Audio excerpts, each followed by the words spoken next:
Good evening, everyone. How are we doing tonight? I'm not on camera, because I don't feel like it tonight. So you're just gonna have to listen to my grating and obnoxious voice as I comment on the news. So, what are we talking about tonight? Um, I'm interrupting your VTuber watching. Why are you being an eSimp, Rolando? Why are you going to watch Gura, huh? Anyway, so tonight what we'll be talking about is there are some major changes with a certain studio in the anime industry.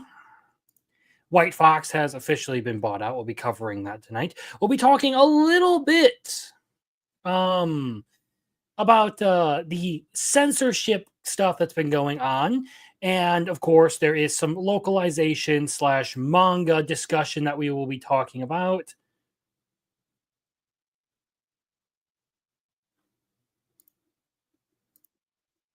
Um, okay then. Of course, we'll be covering some new stuff. What else do we have? Um, Nothing big. Oh, right. Apparently, women think you are unattractive if you watch anime and read manga. That's another thing that we'll be talking about tonight a little bit. So who knows how long this will go? I couldn't find any decent articles to cover when I looked for them. There wasn't anything that really piqued my interest that made me um super excited to talk about, but there were some controversies and stuff that will be coming out that we'll be covering tonight. So we have plenty to go off of. You mean Saba? Yeah, sure. I don't watch VTubers for the most part. Your voice coming out of a VTuber girl would be amusing. Like Rev says Des. Something like that. Just call myself the Crimson Lolly.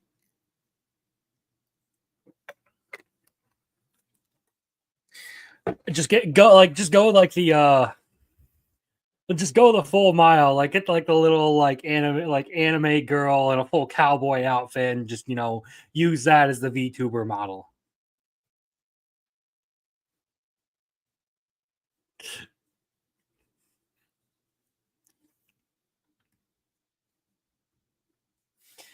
Anyway, jokes aside, let's just go on and get into it. Oh, and to answer this quick question, um uh I have my finger all like wrapped up in like full on like bandages. It still hurts like a motherfucker, but that's to be expected when you shoot yourself in the hand. So yeah, that's a thing. To those of you who don't know or who don't follow me on Twitter, I shot myself in the hand with a nail gun today. So not an actual gun, but a 15 gauge nail gun still packs a punch. It will hurt. Hello there, Marcel. Good to have you all here. Okay, so let us start with talking about announcements for anime and stuff that have come out this week. Starting with one of the big ones, Akane Banashi anime has been officially announced. And this is going to be directed by the same person who is going to do Witch Hat Atelier and was responsible for Summertime Rendering. And a lot of people that I have heard from who watched Summertime Rendering were really big fans. I've only smashed my finger with a 28-ounce hammer. Yeah, that still kind of fucking sucks.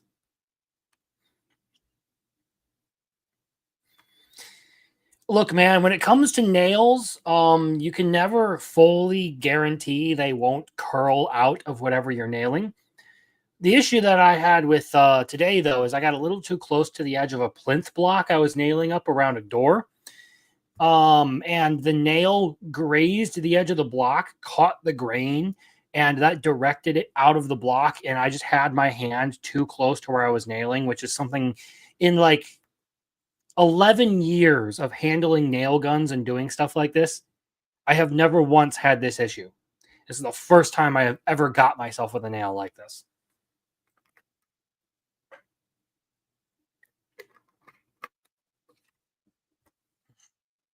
Anyway, so Akane Banashi, this is one that I've had my eyes on for a little while. What the fuck? Get this banner out of here.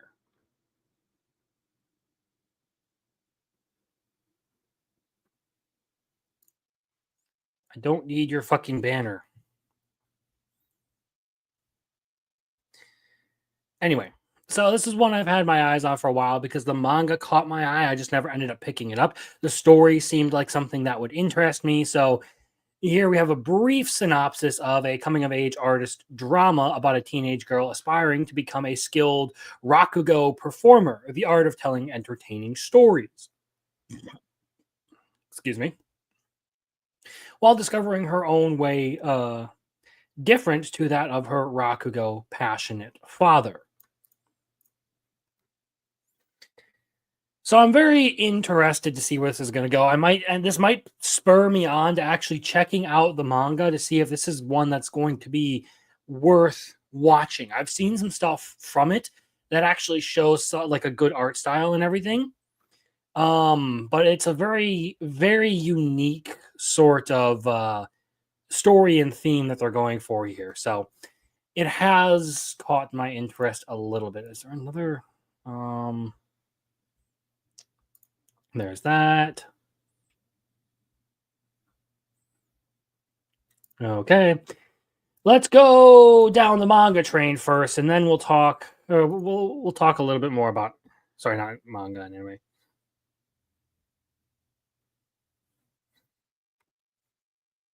Sounds like something I'll try to avoid. Nailing yourself, not the manga. Okay, so let's. I should have started with the manga rather than going right into the anime. But this is kind of the interesting announcement that came out this week. So here we have a new manga, and you know what? Since I'm not on screen, I might as well do this so everyone can see a little bit better what's going on. Okay, so we have a new romance, Goth Lolly-chan and Troublemaker Kun by Shiromashi. And this is a romance about a high school girl who has a secret hobby of dressing up in gothic Lolita fashion, which is what you see here. It's very similar to the... Oh, God, I apologize. I'm not feeling the greatest today. I shot myself in the hand. I have a bad headache. Still coughing.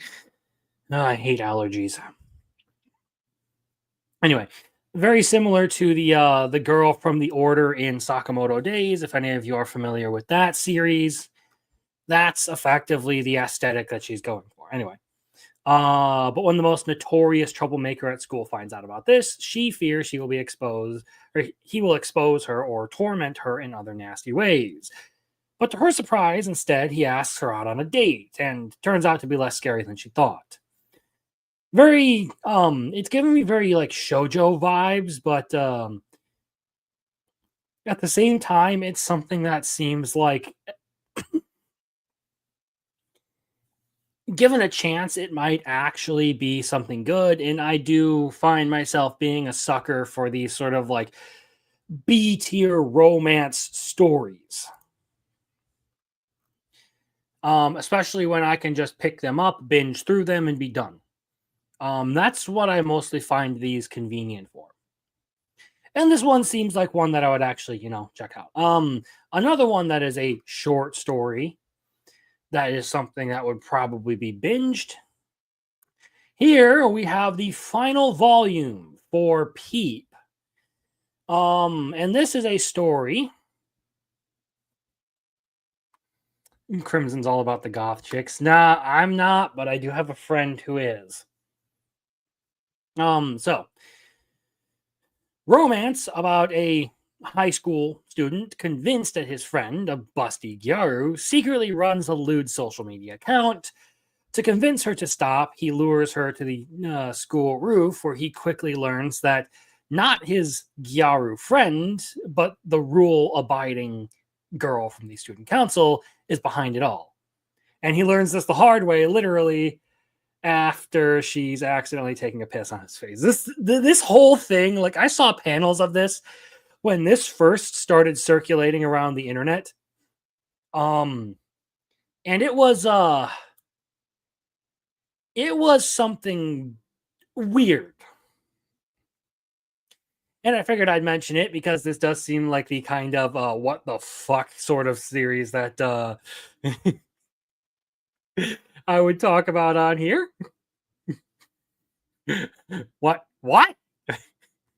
She did what? Yeah. So that takes a really weird turn there, and it's just, okay, stereotypical ecchi rom-com sort of, oh, what the fuck, she's pissing on his face.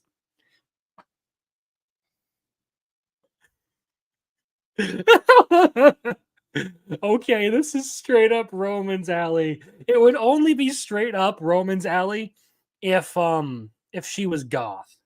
So if you combined this one and the goth lolly manga, it would be perfect for him. He would love it.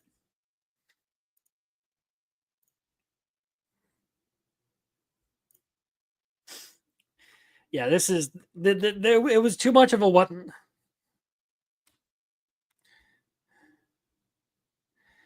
How does a girl accidentally piss on someone's face? I'll get to that really quick. What was the name of it again? Just so, of course, so I can avoid it. This is called Peep. It's right there for you. It's just called Peep. So to explain this, because I actually have seen this part of the manga because it circulated everywhere. He basically he goes to the roof to try and confront the girl running the account because he thinks it's his friend and he wants her to stop. And as he's, on the roof, there's like a little, how they have like the little building with the stairwell and everything. The dark hair girl here is on top of that building, and he just so happens to like notice something and look up right as she starts taking a piss.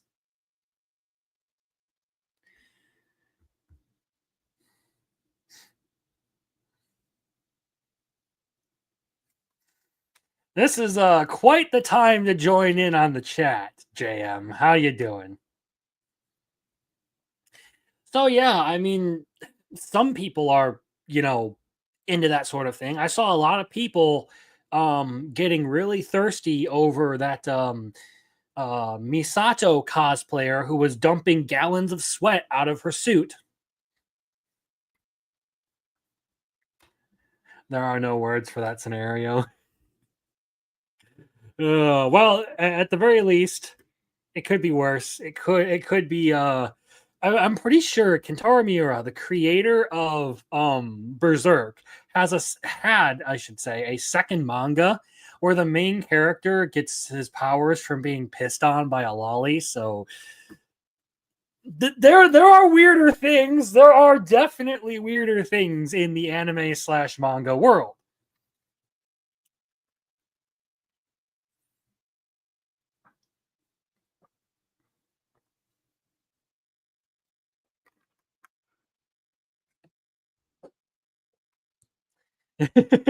All I heard was someone taking a piss off a roof and thought some sod probably thought it was raining. Well,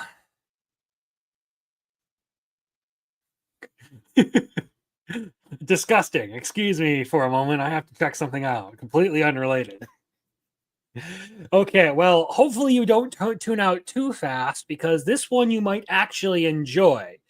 Um, I didn't even know this was an anime, but apparently it is a thing. So this show is called "Show Me Your Panties While You Give Me That Disgusted Look." Apparently, it has an anime already, and it's getting a sequel.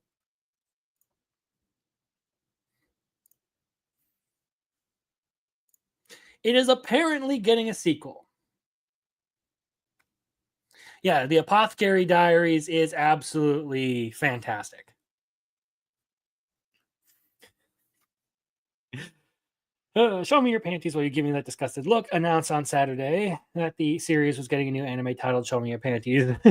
R returns, and they released the teaser visual. So the short anime is based on a doujin by first season premiered in July 2018. 6 episodes, followed by a second season in November 2019. Both seasons were animated. Looks like they have a full character list and everything. Look, some people so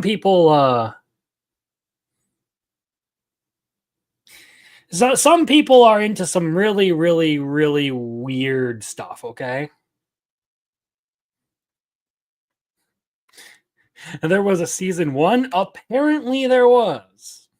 The panty flashing anime, or the panty flashing gets a season 2, but your boy Kong Ming doesn't. Bruh. Well, yeah, that just goes to show that unfortunately you got to deal with the fact that sex sells. There's no way around that.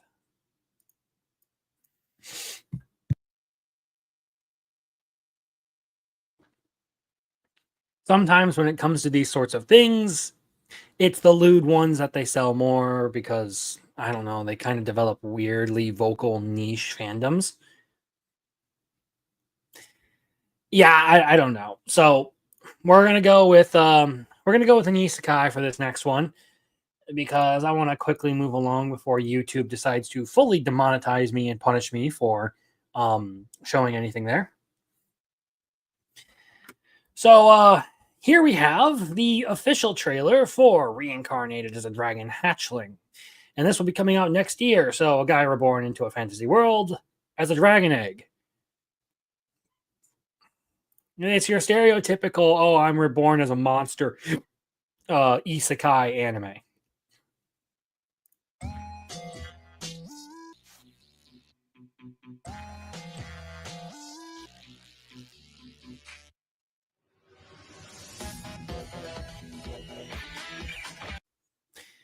Interesting soundtrack so far, to be entirely honest.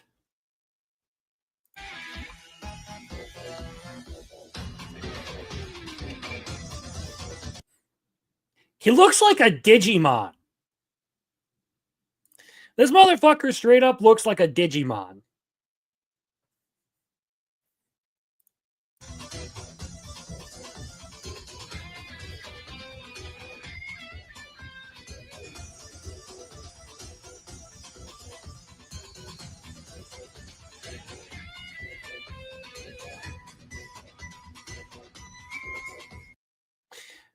Hmm.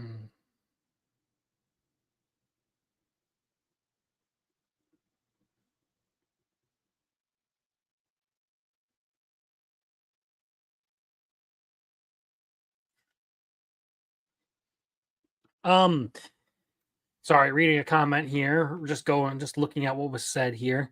Anyway, to comment on this, it looks like it's going to be like your very stereotypical, very generic sort of isekai anime.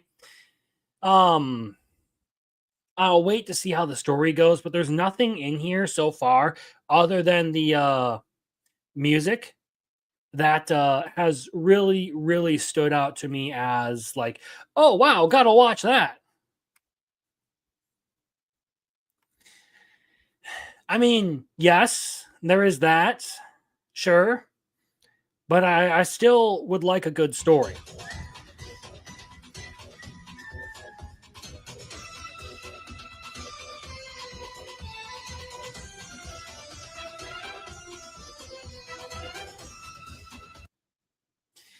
Yeah, so far, again, nothing like that really stands out or anything that makes me.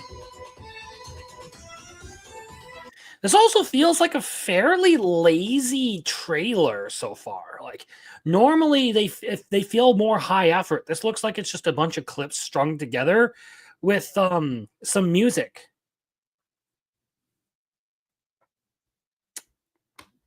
Howdy questioners, how you doing?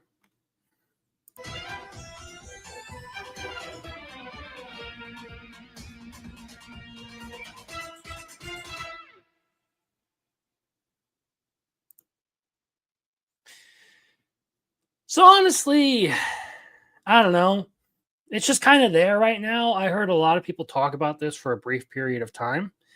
Um, but that trailer doesn't really give me much that I really am super interested in seeing.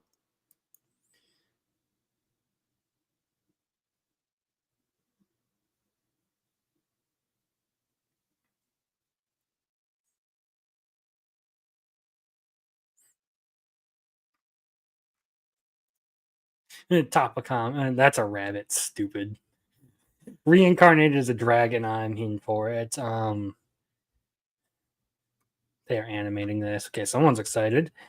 Bring back reincarnate. So I'm a Spider. So what? Definitely deserves a fucking season 2. You know what? They should just remake that anime from the ground up. It was such a good novel series. It deserves a good adaptation. It is one of my favorite isekais. Okay, fucking fight me.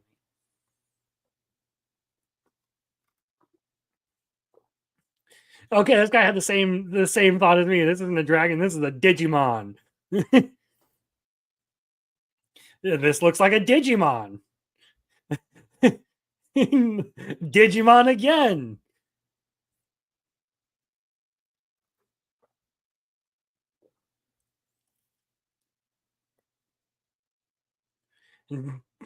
Everyone. Okay.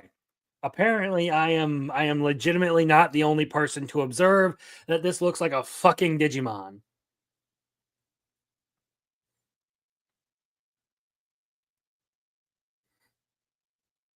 That is Dragumon. Okay. We do have one that I think actually does have a good trailer here. Oops. And this, I should probably bring this back down. Medalist TV anime season 2 trailer reveal. So this is coming in January of 2026. And if you'll remember, I was very much a fan of this anime in season 1. チューブブロック大会憧れてきた場所だ Already a little bit more effort than what was put into that fucking dragon trailer because we've got character dialogue.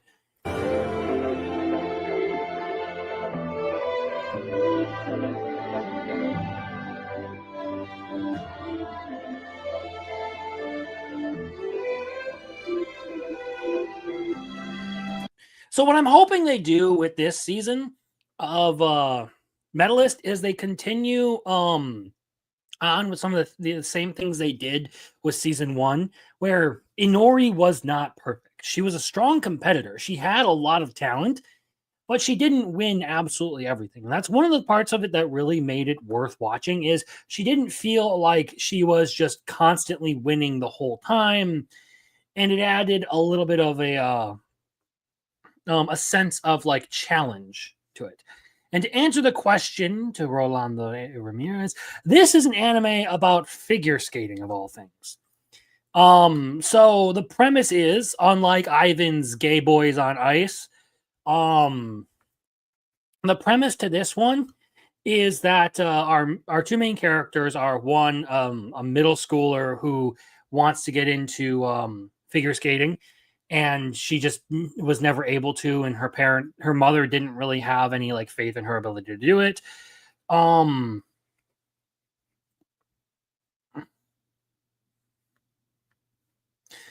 but our main character is a former like Olympic competitor. He was like a ice dancer, I think, in the Olympics, and he won a silver medal with his partner, if I'm not mistaken. Either way, he was someone who started way late, so he has the same he has the same issue that he faced or that his student here is facing. And he is absolutely fanatical about trying to like help her achieve her dreams and everything. So it's a combination of really good characters, really good use of the animating technology that they had at the time, and it's a good story. So pretty much, you have someone who is helping a child achieve their dreams. Meanwhile, he is sort of like rediscovering the passion that he lost because he feels like he's burned out. There are a lot of good things about this one. I haven't watched 2 episodes and called her a Mary Sue. Ivan is retarded when it comes to anime sometimes. But you got to keep in mind that he still to this day defends Attack on Titan as like the greatest anime ever made, which I think is a hard sell the more and more you think about it.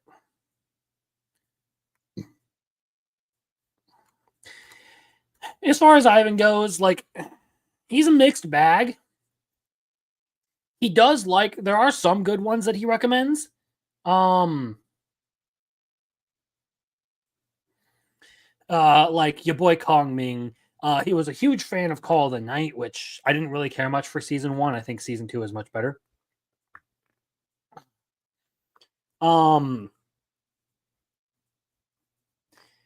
he has his own taste, and I will say that like not everyone that I even like talk with regularly here has like quote unquote good taste. Like the guys that I talk to quite regularly when it comes to anime, Biggles and RCS Rules, they like a lot of weird, like trashy, very bad anime.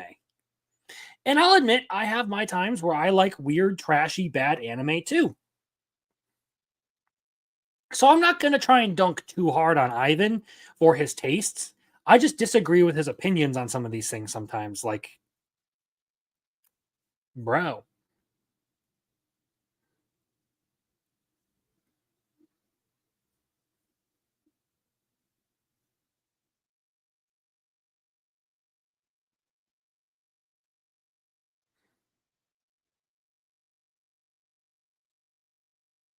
Hey, muffler tape, how you doing? I gotta have the junk food to complement the 5-star gourmet. LOL. Sure, sure. Well, that's the thing is, you can objectively think something is terrible and still enjoy it. Like I think Reborn as a vending machine is an objectively retarded bullshit story, but I enjoy that anime.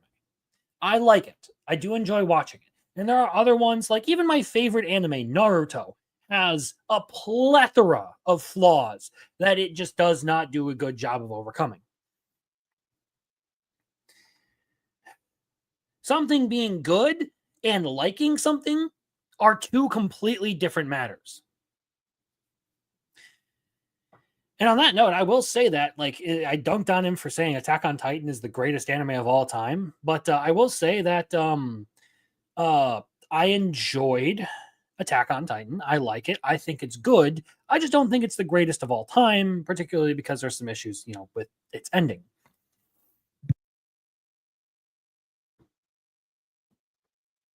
But that's enough of that. Um Don't Toy With Me, Miss Nagatoro is that with me. Pretty bad, but it's entertaining AF. Yes. There are like if you looked at the stuff I read with like in my digital library, it's full of trash that I like that I don't think I would ever be able to recommend to people because I think it's objectively trash and it's going to be very niche. Was messing with Streamlabs, realizing I need to learn more before I start. Best get on Eva. I'm going to try. I still have plenty of time, but I've been busy making videos. I'm still behind on the Taco P's Original Sin video. I have everything. I just need to finish up the last few layers of editing. And then I can post that video. And then I need to do a bunch of editing on the Light Yagami video because I've had that recorded for like a week and a half. Hmm.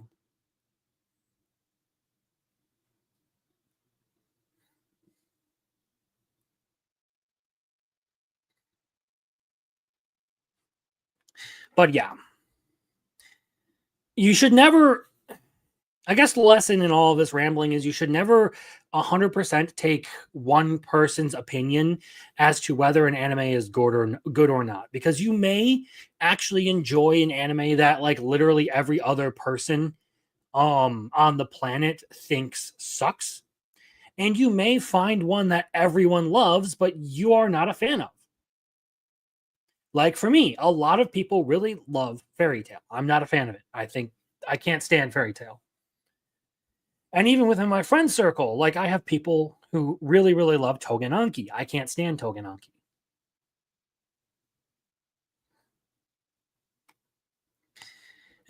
is understandable because he only heard of the hype from the people that know the manga. Then okay, but it was funny hearing Metal and his friends love CSM on the Forge. Yeah, that's another thing is people hyping series up does a lot of damage to them. It like people like hyping things up actually I think does more damage to the series than anything you like than just like ignoring it. Because it's happened with a lot of things where people get really passionate about something and then they lead everyone to like set their expectations really high, and then when it doesn't meet those high expectations, their impression of the series is not good. All right, have a good night, JM. Thank you for showing up and hanging out.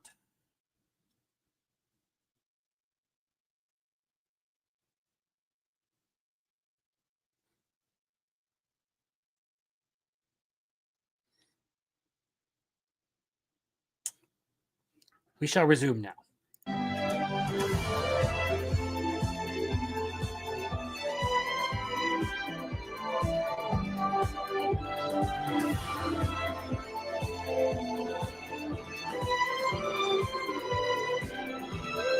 I will also comment on the fact that the animation in this show was really good for a very unique reason. It used CGI to the absolute best it could be used in this one.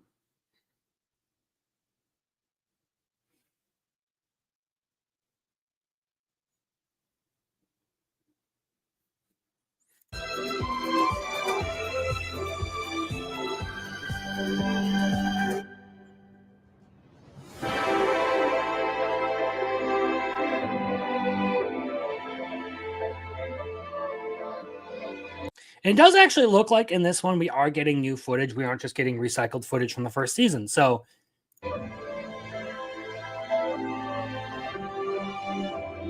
yeah. Oop. Yeah, there is the best coach of all time, Tsukasa.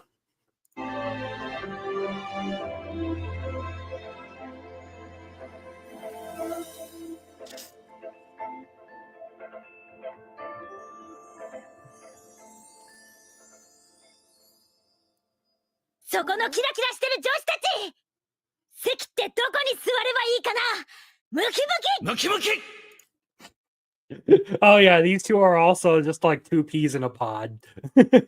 They're great. So yeah, I'm really excited to see Medalist returning for a second season. We already knew that it was getting a second season, but I'm really glad that we have an official announcement and a trailer to look forward to.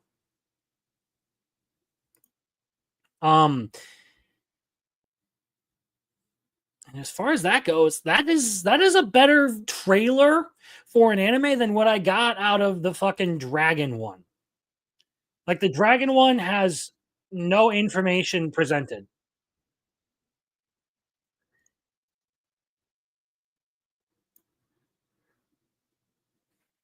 Hey, Gorilla Mar, how you doing, man?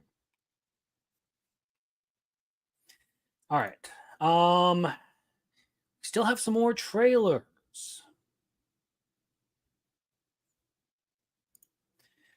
So let's talk about this one, straight from Crunchyroll themselves. The Sony Roll themselves brings us when the West's strongest knight meets the East's barbaric king, expectations shatter. The warrior princess and the barbaric king comes to Crunchyroll this October, and this is the official trailer for this one. I gotta close all these out. So this is one that I've seen a decent bit of chatter about that I think might be interesting. So, impress me, Kadokawa. 殺せ。どこだここは。そうだ。私はあいつの戦利品としてさらわれたのだったな。And unlike the other ones, this one's actually got subtitles, so we know what they're saying. だがしかし。Just Just taking a momentary break from dad life. Ah, okay. 拷問ごときには屈しはしない。何の話だ。わしはそなたを花嫁として連れてきたのだが。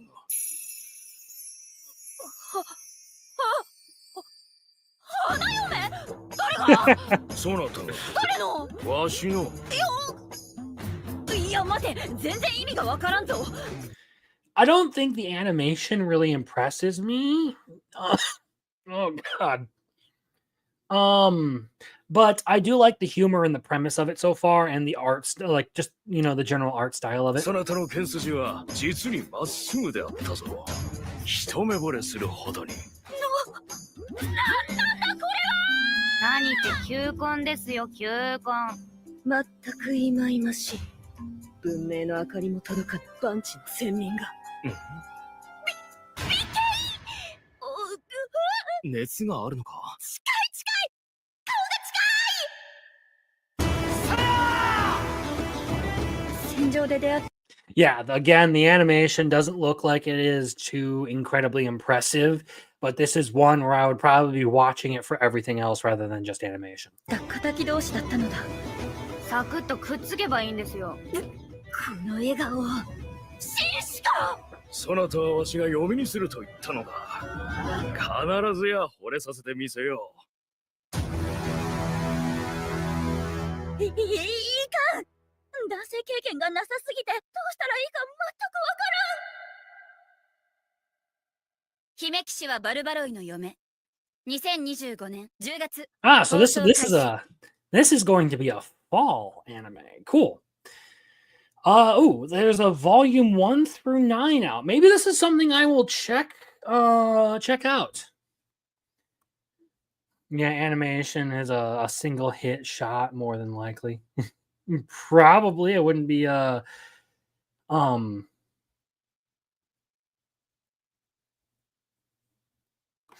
women will love this.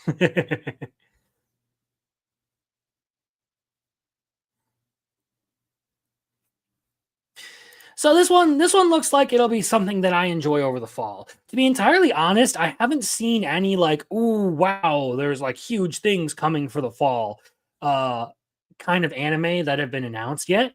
But there have been a lot of like, yeah, I guess I'll watch that. That looks like it could be fun. Can you be more diligent in your work? Do you know that the Lord of Mysteries has been dragged down by you? Is there no one doing the translation internally? Weird. Someone apparently really pissed about Lord of the Mysteries. Okay.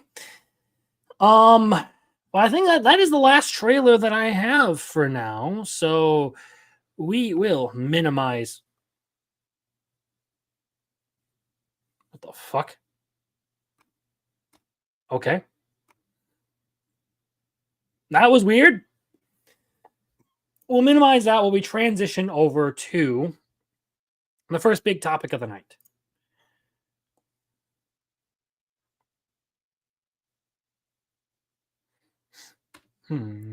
Typical 2025 in media. Summer is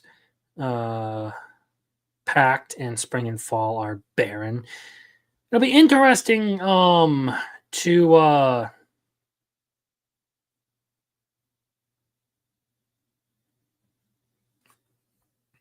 to see what comes out this fall. So that is the last of the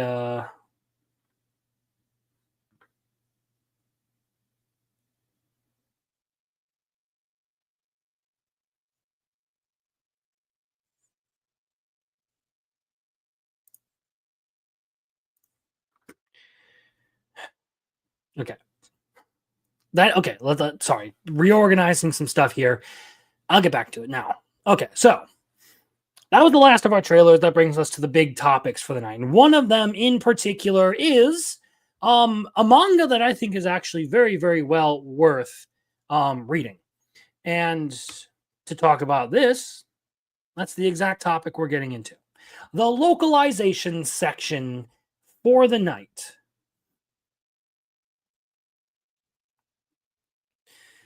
So, what's going on here? Ichi the Witch is a very, very popular manga that has been running for some time now. One that I do actually recommend people check out. It is much like Witch Hat Atelier. It is very kid friendly, to be entirely honest. I don't remember there being anything like terribly like lewd or uh distasteful about it. And the premise is that you have a world occupied by not just humans, but also creatures called magics, which are like entirely magical entities. And they can be captured and used by people to perform magic, but only women are capable of using them. So it, you basically have a world full of witches. However, that changes when a certain feral young man takes on a magic that happens to wander into his mountain home, and he acquires that magic, which enables him to then acquire other magics.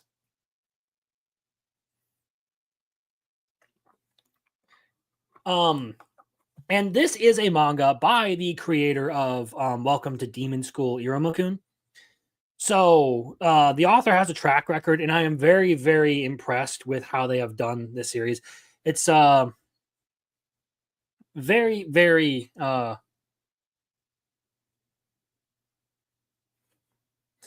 this is beginning to sound like Wheel of Time.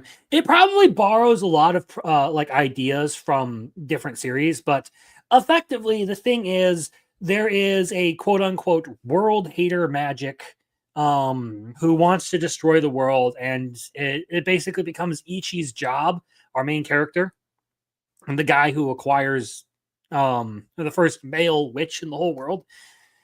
It becomes his job to deal with it, pretty much. That is the simple way of going about it. It's a really good series. The characters are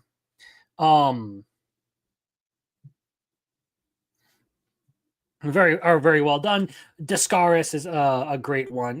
Well, Discaris, Kumugi, Gokuraku, and Ichi. They're all a really good bunch of characters that they use in this. Yeah, such as most creators, they use inspiration. And thank you, Jeremy Turner, for the $5. There we go.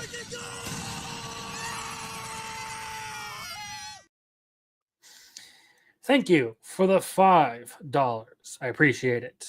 Got to bounce, but hail, Crimson in chat. See you guys Saturday night. All right, see you later, man. Have a good one.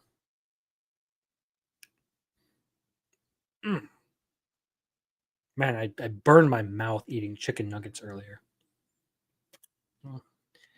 Probably explains the pain. Anyway, so here's where we are with Ichi the Witch. Recently, the latest chapter came out. And in the past, there have been quite a number of controversies surrounding the way people have localized dialogue and everything. So here we have a screen cap of Discaris talking about a certain series of events, like a battle that's going on. Sit back and let the goat handle this. Now, keep in mind, this is sort of like a medieval-ish setting. So it's not like you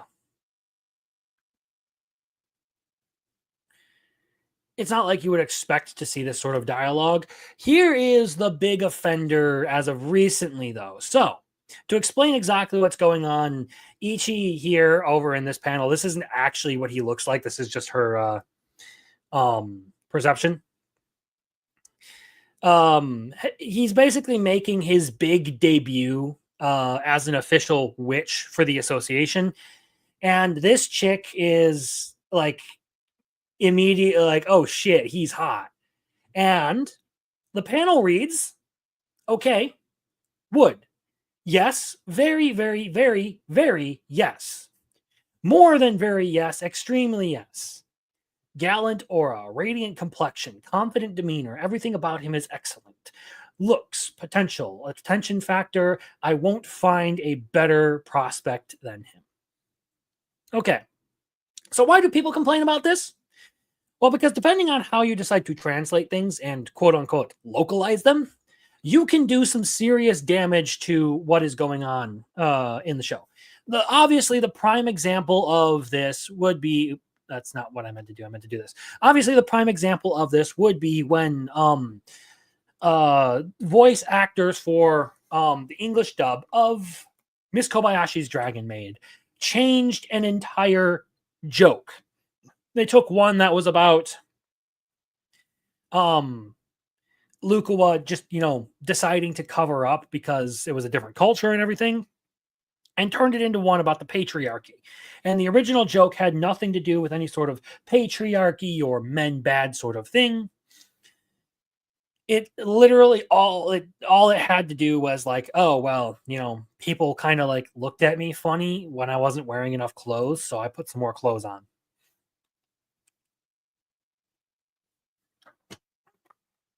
So, effectively, you can ruin a character's voice. You can date the entire series by the way that you translate it, which means that it will not be as relevant later on. And oftentimes, like muffler tape here says, it is pretty cringe. Like, and I will be fair. Okay? Entirely fair in saying that in this, I don't actually find this too terribly cringe. But you see, I actually went and read the chapter that this is from because I follow this series. And this character here, this girl with the eye patch, she talks like a very like noble, like upstanding, proper lady for the entire chapter up until this specific point. The translation made her out to be very proper and very dignified. And then it gets to this and it completely shifts tone. Of course, we have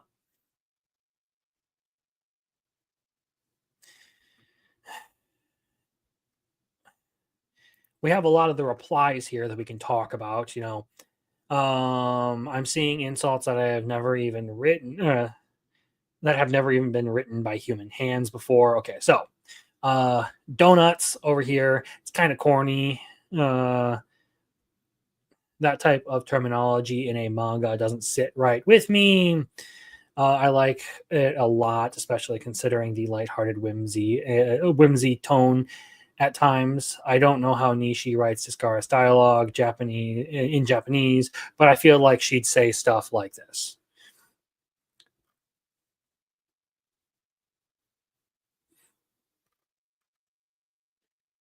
And then here you have people like this. No joke, gives them way more personality. And to which I disagree. I don't think this gives any sort of personality.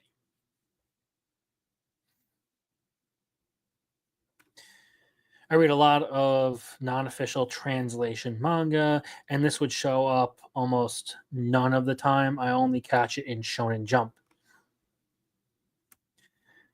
It's Gen Z language, and even Gen Z thinks it's cringe. It really depends on who you're asking, because there's a kind of a split reaction in all this. And I don't even think that this is like the worst offender of the entire thing. A lot of people, I think, do end up going and like overreacting to it, but a lot of that does come from the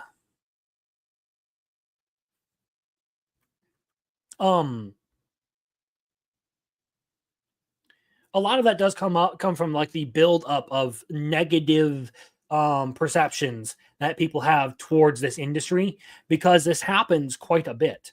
There are a lot of times where localizations and dubs and stuff like that oh, here you go. The worst people in the world are upset about the localization, so that makes me want to support it. Hate this so much. So bad. Guess I'm never reading it. Oh, here we go. Professor Chisei. Reddit lingo reference to Baka Janai. Baka Janai desu ka? It made my Kokoro. Oh, I'm not reading that fucking brain rot.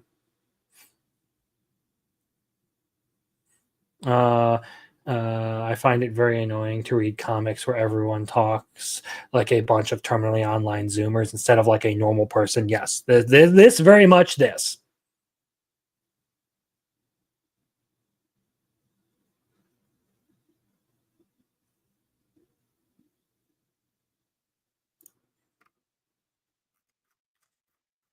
Anyway, so if you want my take on this, I do not feel like saying the goat or yes, would, yes, very, very, very, very yes adds any sort of good element to the personality of this character. Do you know why?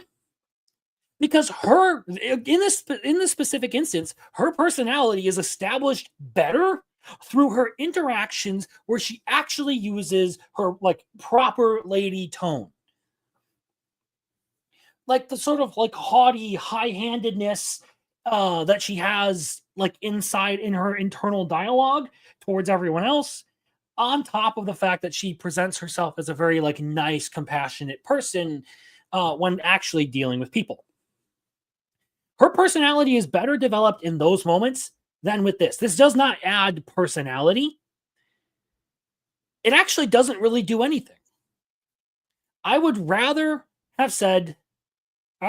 this have been a little bit more traditional because it one would have, fit with the character and you could still have this sort of very funny scenario. You do not need to say, okay, would, yes, very, very, very yes. You could have gone with something like, I don't know, right off the top of my head. I had a couple of them and now I'm blanking. But you can word this in a much more proper way. If you sit down and actually, go over it, if you sit down and put some thought into this. Like, even, oh no, he's hot would have been a better translation than this.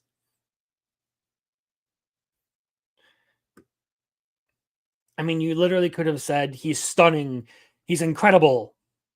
And that would have fit more with the character that you had already established in the previous chapter and a half than what is going on here.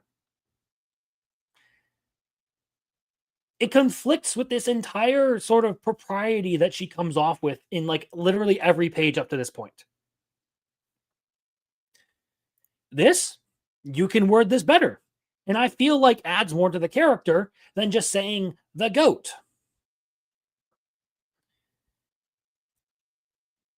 I feel like saying something like stand aside and let the most powerful witch of all time handle this would be much more in line with Discaris's character than saying sit back and let the goat handle this.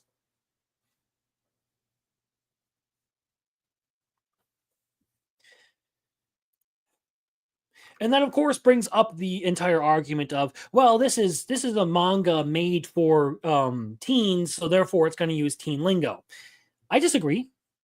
I don't think it needs to use teen lingo. I don't think it needs to use lingo at all. I think it needs to write in a way that actually fits the setting. You don't have to be like super old English or anything with this. The strongest. Yeah. You could literally go with the strongest or the more powerful, and it actually defines her character much better. I think it actually adds a little bit of like confidence or elegance to the way she handles herself if you say the strongest or the most powerful versus the goat, which basically just makes her seem like a joke.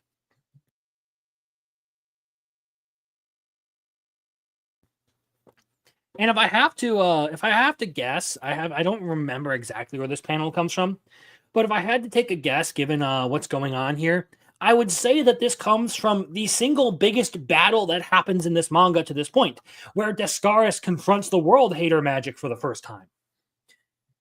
So it would be entirely appropriate for her to say something like the most powerful rather than the goat.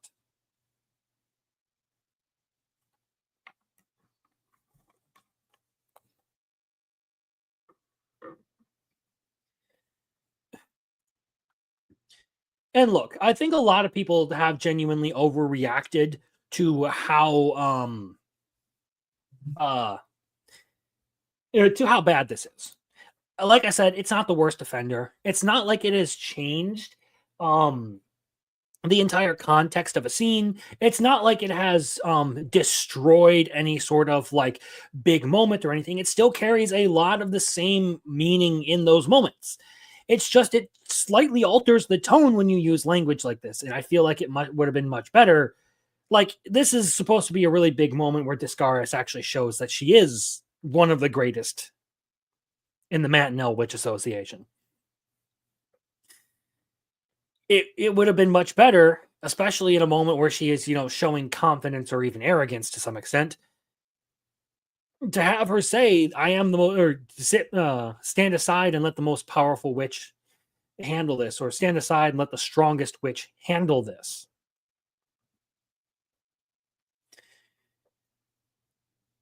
I don't think the goat adds anything good to this whatsoever, other than making her seem like she's the kind of idiot who would,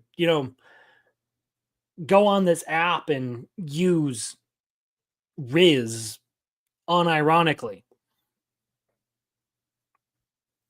Kids can still understand language. It doesn't always have to be hibbity jibbity sort of stuff like this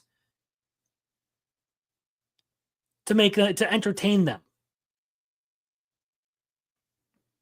I feel like that's bullshit.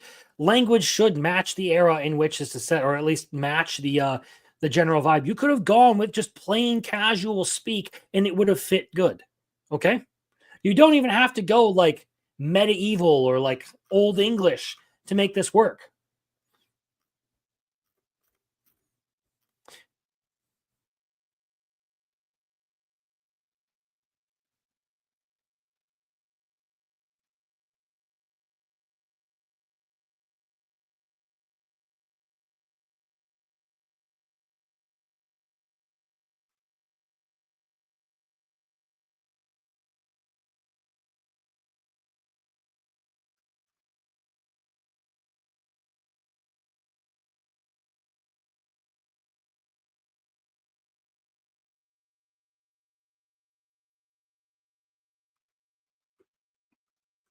All that said, I think it's a stupid battlefield. It's a stupid hill to die on.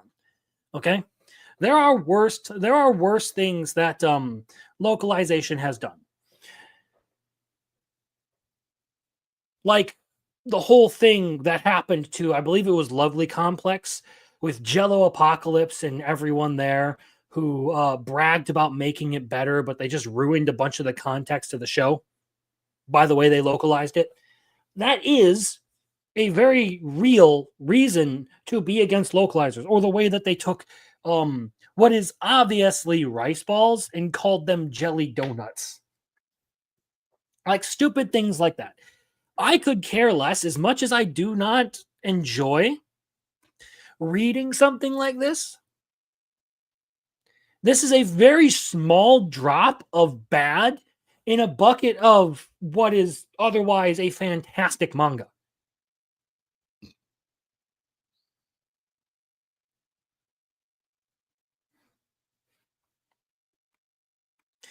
Well, later on,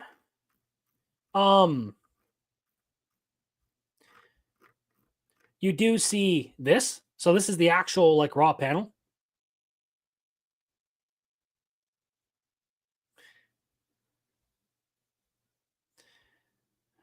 So Ari or Aru, I forget. I believe that's Ari or Aru. Trying to remember. Either way,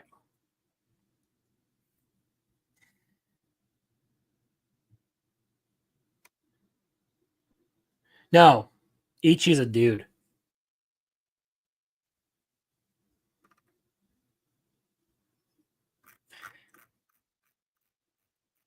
I feel like this is one where both sides have just kind of like blown this out of proportion. One side supports it because they think that like, oh, it owns the chuds, skibbity riz, all that kind of stuff, and the other side is like, just finds the language cringe, which it is. It's not entertaining. Like this is something that I would say just like I would say the goat, but most of the time when I use that word or when I use that terminology, it is entirely ironic. Like I am just making jokes out of it. I mean, yeah, I would probably say something like this, but again, it's most of the time meant to be a sort of like humorous element to it. I wouldn't actually ever write something like this in a series unless I was specifically trying to make a joke about it. But that's just me.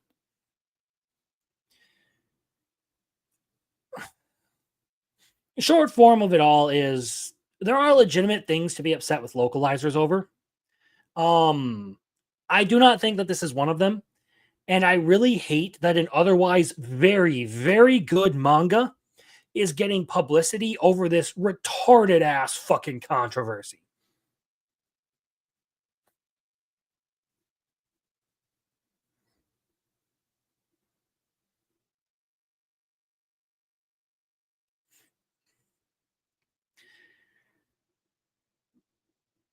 This is a show. This is a series that does not deserve this to be a battleground in this whole thing. Like this is even in the chapter. This is like the only like this latest chapter where this comes from. This is like the only time where she talks like this.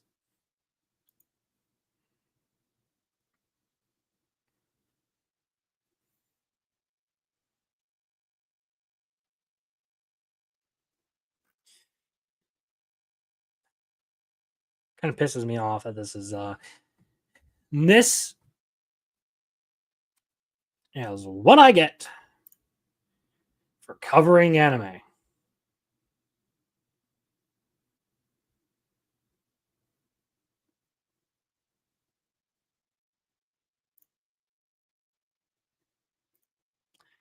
Anyway, let's move on a little bit to the next thing on the list.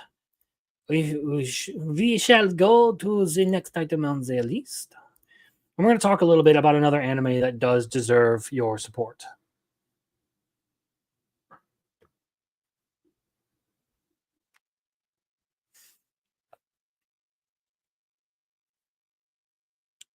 Oter Volume 1 comes out this October. And this is one of the few this is one of like the few like really really good manga that Shonen Jump has going right now. It doesn't have like a whole, as far as I've seen, it doesn't have like a ton of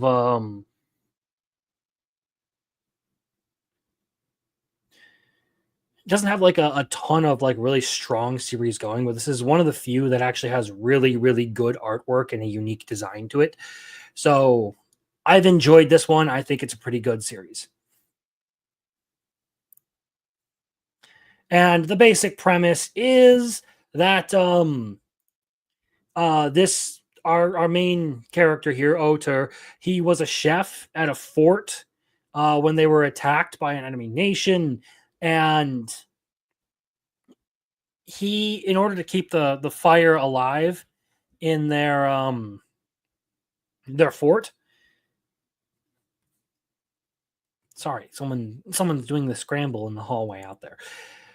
In order to keep the fire alive in their fort, he basically gives the fire spirit or whatever that's living in it that he's completely unaware of, like some of his own life force or whatever, and it basically gives him fire powers.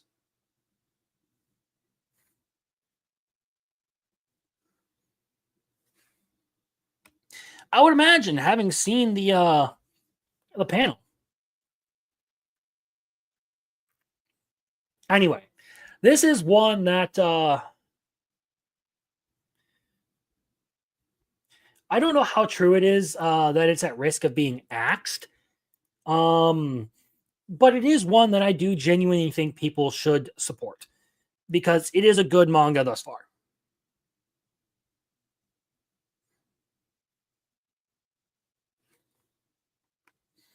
I have not seen anything about a Centuria US release yet, but I kind of do hope that it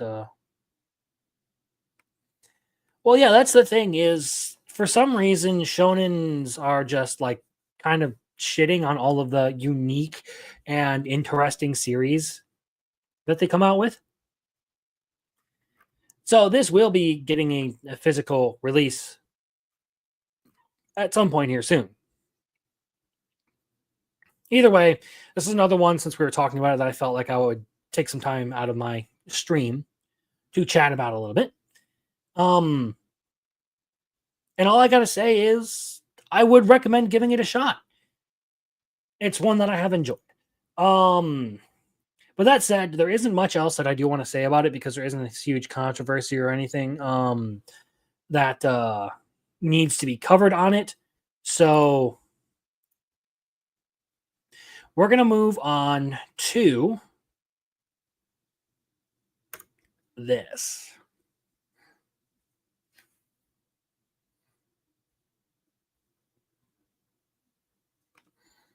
It can move to digital only and make it just fine if needed. Yeah. I still do like to have my physicals, and Centuria, and Ichi the Witch and Otur are ones that I actually do want to get physicals for because I really do love those series. Now I do need to catch up on Centuria. I have been slacking on that. Anyway, so here is the next controversy to cover for tonight. Watching anime is apparently considered one of the top 15 least attractive hobbies to women, according to a survey by Date Psychology. And now, I actually tried to go to this link. However, it says connection is not private. And I don't fucking trust that shit, especially if you do not have a secure site. So I am not going to go any further into that link.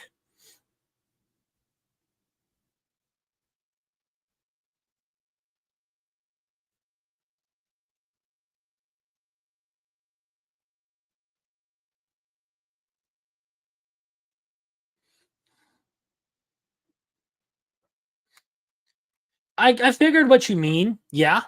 I'm just saying, like, I was just commenting on it because I do like having physical books.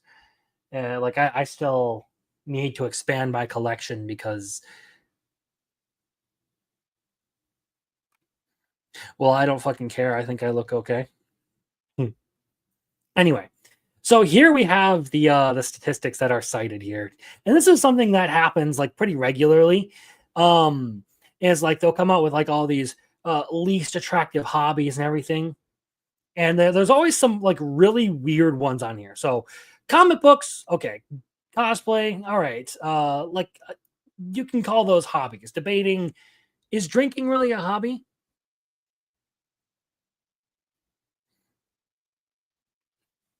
And Marcel brings up the point I was going to talk about later. Is these are probably women who aren't even worth dating themselves. So just some of these entries like make me laugh. Cigars,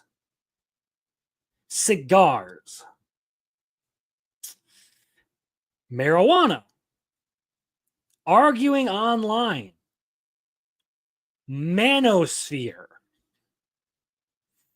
I didn't realize the manosphere was a hobby. I thought it was a scam. Anyway, all this just goes to show you people are fucking stupid. They're going to continue to judge everyone. So like as far as this goes, comic books, yeah, I have comic books. Drinking, MTG, anime, I do all that stuff. Crypto. I must be a pretty unattractive person if I do all those things, okay?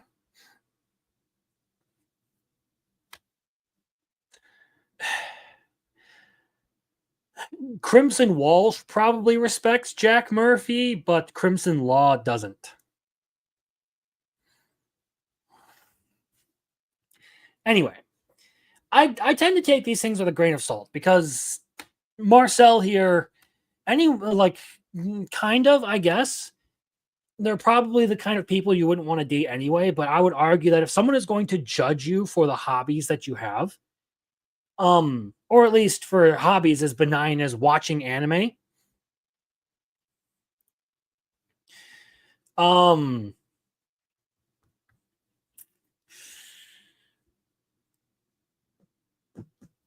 don't think I'm going to go with the My Dress Up Darling route here. I don't think they're worth your time. If someone is literally going to judge you for enjoying comic books, watching anime, playing MTG, fuck them. You don't need them.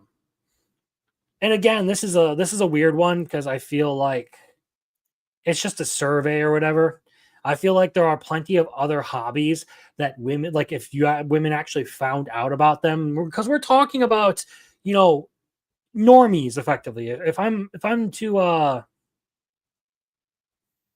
this is a survey, so I'm assuming they just went around and asked people questions. I would assume then that the results yielded are by just people who aren't actually invested in all this. I'm unashamed of being a nerd. I have more shame in the fact that I haven't taken care of myself physically than I do in the fact that I enjoy certain things, okay? If you're going to judge me for liking fiction, if you're going to judge me for enjoying a good story, then fuck you. And it's funny too, because women enjoy some of these things too, I mean, hell, my own cousin has just started getting into anime and everything, and she's, of course, starting with shonens and everything. She really, really likes Dandadan. She was asking me the other day what she should watch next, and she listed off Full Metal Alchemist, Solo Leveling, Bleach, and Chainsaw Man. And I told her you should start with Chainsaw Man because it's the shortest, and there's a movie coming out in October. And then do Full Metal, Solo Leveling, and then if you're really feeling like taking on a giant ass series, you can watch Bleach.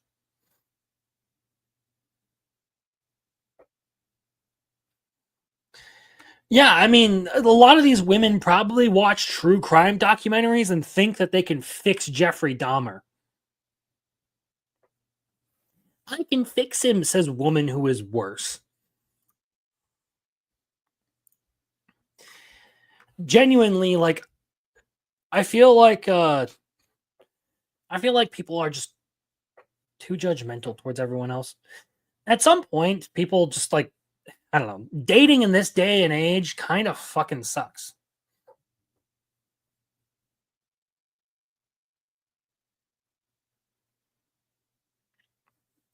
For many, many reasons. And it sucks for both sides. Let me be clear. It sucks for both sides.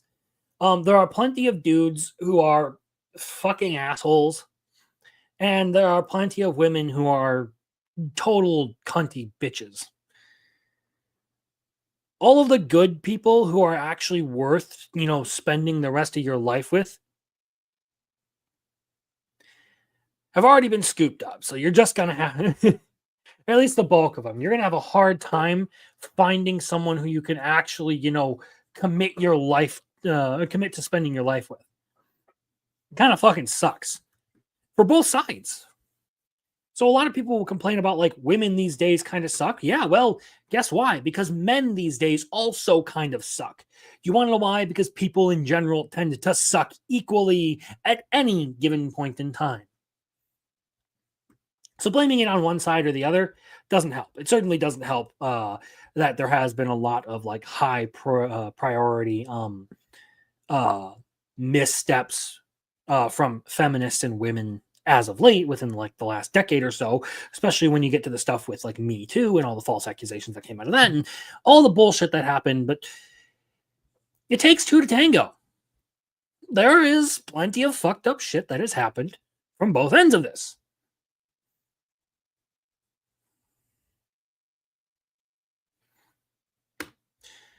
This is true, actually. If I were more of a fucking dick, I'd probably actually have a girlfriend. Because then I would be the guy, I would be the asshole that every woman finds attractive because she thinks that she can fix him. But no. Here I am talking about degenerate anime and everyone else's bullshit online. that apparently makes me unattractive because all I do is have reasonable takes on things.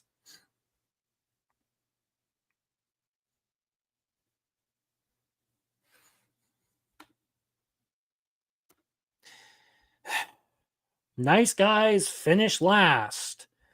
That's why I treat you like trash. Okay. Let's keep on moving.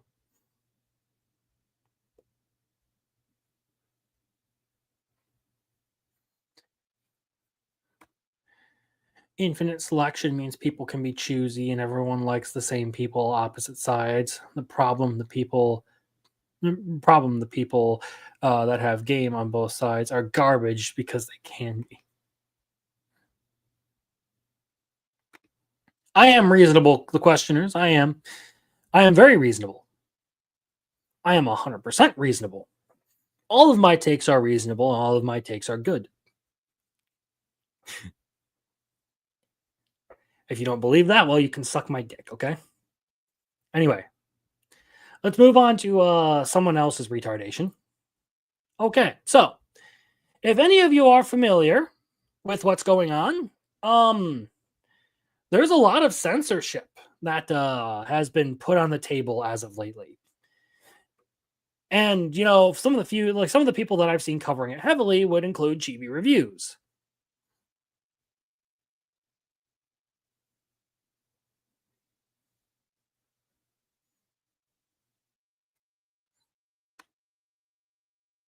I don't understand what you're getting at there. I told you to suck my dick. You don't gotta be gay to get your dick sucked, okay?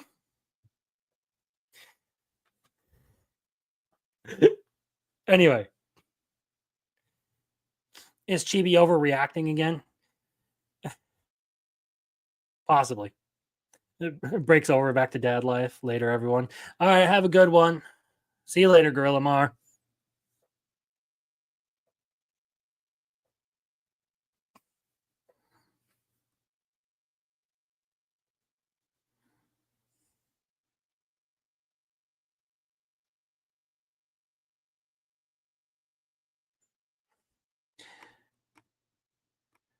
I would say that the dude sucking the dick is the gay one, okay? Anyway. That's a deep philosophical debate for another time. Does getting your dick sucked make you gay? Okay.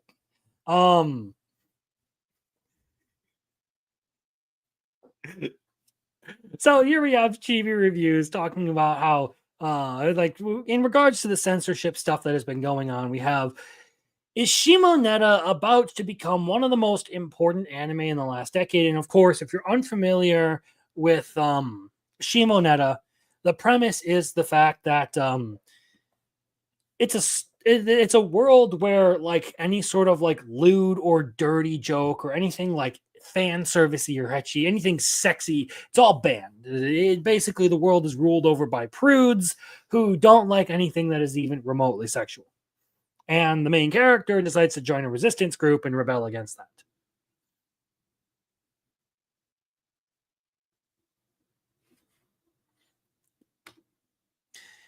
And this is the weird thing is like even back in time, back in like Rome and stuff, you wouldn't be punished for being a gay dude if you were on top. But if you were the bottom, society shunned you because that was considered effeminate.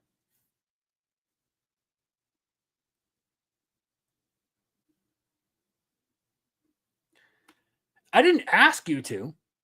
I said if you want to disagree with me, you can suck my dick. I never asked.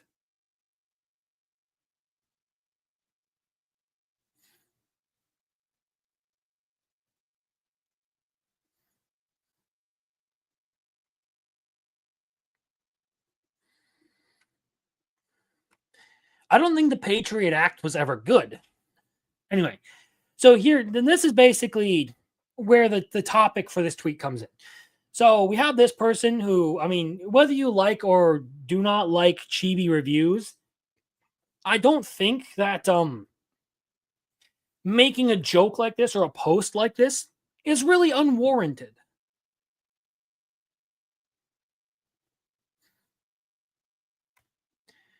It is not asking, and you're fucking retarded if you think that that is.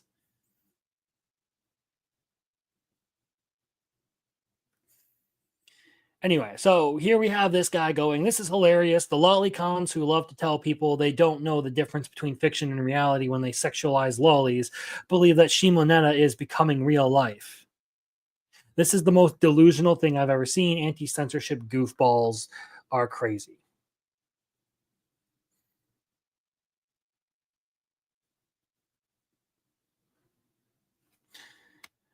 Okay, I remember you telling me a story about how you were okay with dudes touching you in sexual ways.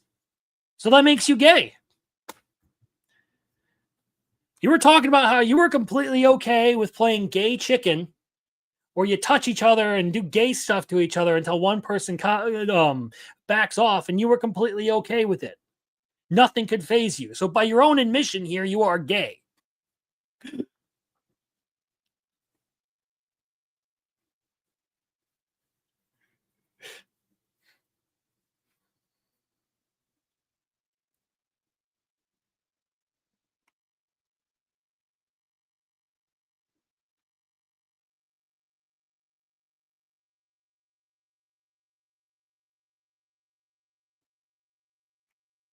This is effectively the point.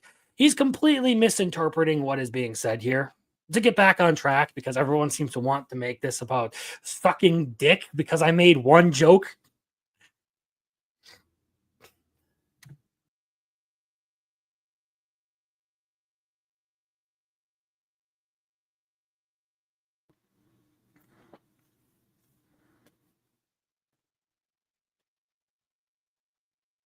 Anyway, effectively,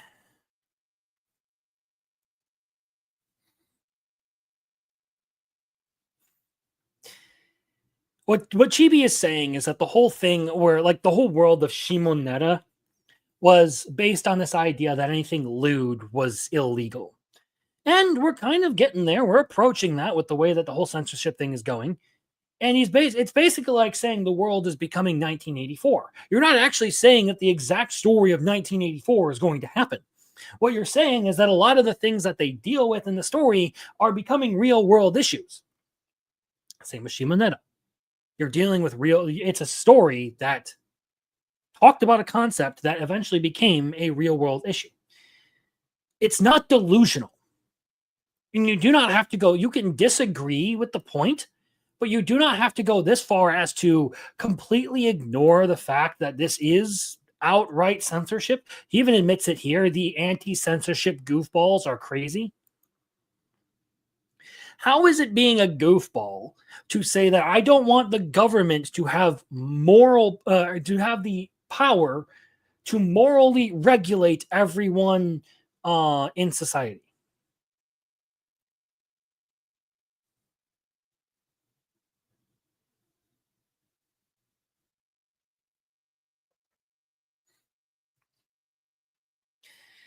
This is all basically just to, dunk on Chibi, because apparently dunking on Chibi is the fun thing to do.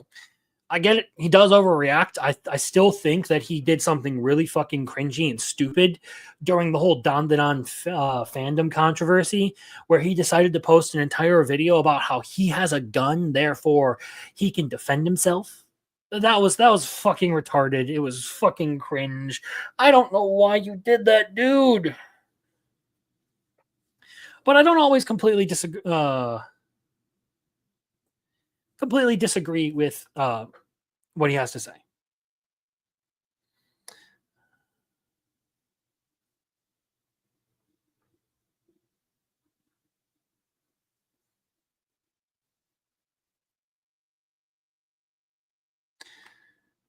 I'm gonna see the video we made coming out this Friday. Yeah, no, that's why I'm saving a lot of the censorship talk, is because I do want people to go watch that video in particular, because there is a lot more that is talked about in depth when it comes to the censorship issue. There's a lot more to say there. I'm just covering this because I feel like people lose the plot when it starts to come to like their quote unquote adversaries. They can't even acknowledge that maybe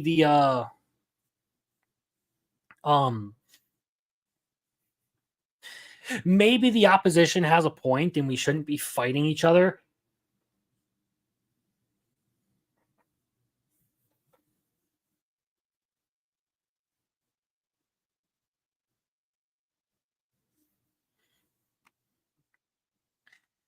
Yeah, I've seen a lot of people talking about that Texas bill since I talked about it. And there were a lot of points that I think people raised about it that I hadn't considered myself. So yeah, there's a lot of fuckery that goes on with this whole thing. Either way, I don't think it's unreasonable what Chibi said here, and this whole thing just kind of irritated me. So I figured I would put it out here. Because Chibi's not struggling to differentiate between fiction and reality. He's not saying that Shimonetta literally is reality. He's saying that the themes therein are starting to become a model of real life.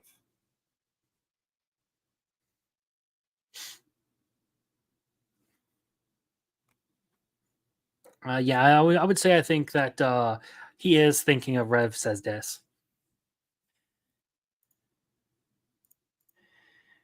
Either way, I think we should all be very, very wary about giving the government the power to control what people can say or do.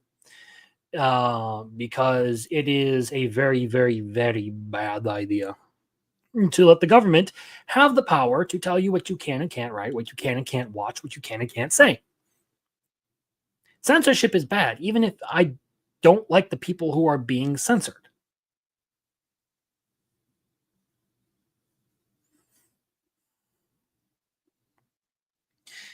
But let's end this with a little bit of news that basically is something I wanted to cover because it's more relevant to me. I don't know how many people here are really going to care much. So, this is the final article for the night. Alpha Paulus acquires Studio White Fox, the studio behind ReZero and Steins Gate. So, Alpha Paulus has announced the acquisition of all shares of anime studio White Fox, making it a wholly owned subsidiary as of July 31st, 2025. The decision was approved at a board meeting held the same day. The acquisition forms part of Alpha Polis's midterm strategy to expand its anime business.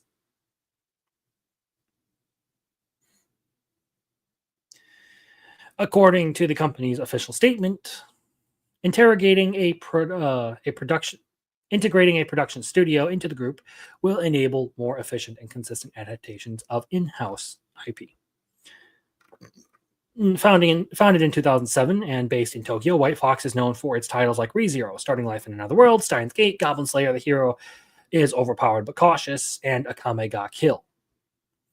Alpha Polis, originally a digital-first publisher, has increasingly shifted towards multi-platform development. In addition to books, the company has pursued anime games and merchandise based on its catalog of web novels and manga. In its official statement, Alpha Polis cites industry-wide shortages of skilled animators and high-quality production studios as a driving factor for its decision. The company stated that acquiring White Fox would allow it to construct an internal system for visual production and enable high-quality anime adaptations of its IP using White Fox's technical capabilities. They outlined their main goals for the acquisition: increase awareness of its company and works, accelerate the animation of its IP, attract new fans, including from overseas, through high-quality visuals. Recent Alpha Polis titles adapted into anime include Gate, Tsukimichi, Remonster, The New Gate, playthrough of a certain dude's VR MMO life, possibly the greatest alchemist of all time, and New Saga. Some of the most notable White Fox anime include ReZero, yay, goated. Steins Gate, Goblin Slayer, is the Order a Rabbit. Katanagatari, the hero is overpowered but overly cautious, and the devil is a part-timer. So the big concern that came out of this was effectively that perhaps ReZero would end up suffering due to the fact that White Fox was being acquired and would then be forced to produce a bunch of random series on top of that, rather than being able to focus their efforts on specifically ReZero. A lot of fans were upset about that, but as it turns out, the studio is keeping the team in charge of ReZero mostly intact. Doesn't seem like they're going to be shifting them around. And the director says that he intends, or I believe it's the director and the owner of White Fox say that they intend to do everything they can to continue doing a good adaptation of ReZero, especially alongside Tape Nagatsuki. It was a huge issue within the ReZero fandom, and to those of you who actually are fans of the series, I mean, it is something, to be concerned about. I mean, the studio doing your favorite anime gets bought out by a company that wants to use that studio to produce more of their IPs. I feel like it's a completely justified thing to be terrified of. But as far as I've seen, I don't think there's any real big thing that's going to come out of this other than, I don't know, maybe we get some new C tier anime that come out in the next couple of years. So with that said, we're gonna end the show, but there is a couple of things I do want to say before we go. Like I said, I am behind schedule on videos that I wanted to make this week because of random things. I constantly find myself in chaos. I have questionable time management practices, to say the very least. A constant procrastinator and all of that. I will not deny that one flaw about myself. So I'm going to go and actually, put together the Taco P video, and it'll probably be available to members early, and as in tonight when I get finished with it and post it. But it'll be out probably midday tomorrow, if nothing bad happens. And then I'm going to try and get a few other short videos done while also working on the Light Yagami video that I do need to, do a bunch of editing for and everything, and maybe a little bit more recording because there's some more things I need to add to that. It's kind of funny that right after I do all my recording and prepping for script writing for the Light Yagami video, Light Yagami becomes a popular topic of debate with people saying that he's, the good guy and everything. Weird. But final comment for the night is to talk a little bit about next week's Crimson News Network. It will be the same time, but we will be doing things a little bit differently. So there is one thing I used to do on this channel was talk quite a bit about indie comics, and I do kind of want to start bringing that back a little bit. So if I can, I am going to, try to get some people on to talk indie comics and stuff for some of these segments, because I do like being able to support people whose works I enjoy. And next week, I'm having Hero Darky Dark back on for the third time to talk about one of his new his new campaigns and everything. Relentlessly Bullied Hero, the comic that he's been working on for, I don't know, a year and a half at this point, I think. Is going into its third installment. So he's crowdfunding for that now. So I'll be talking with him about that again, and some other project that he is working on next week. That will be how we start the show next week. And then from there, it will depend on how long we go with the conversation and how long things run as to whether I end up covering other anime news and stuff like that week. But that is what we're looking at. So, that said, you can basically expect the same out of me. As per usual, I'm going to try and put out a couple of videos each week. You can catch me next on my Saturday night show, Animated, talking about all the week's anime. And then shortly after that, the Biggles Breakdown, where I scream at Biggles about Kafka Hibino being a cucked protagonist, just to make him angry.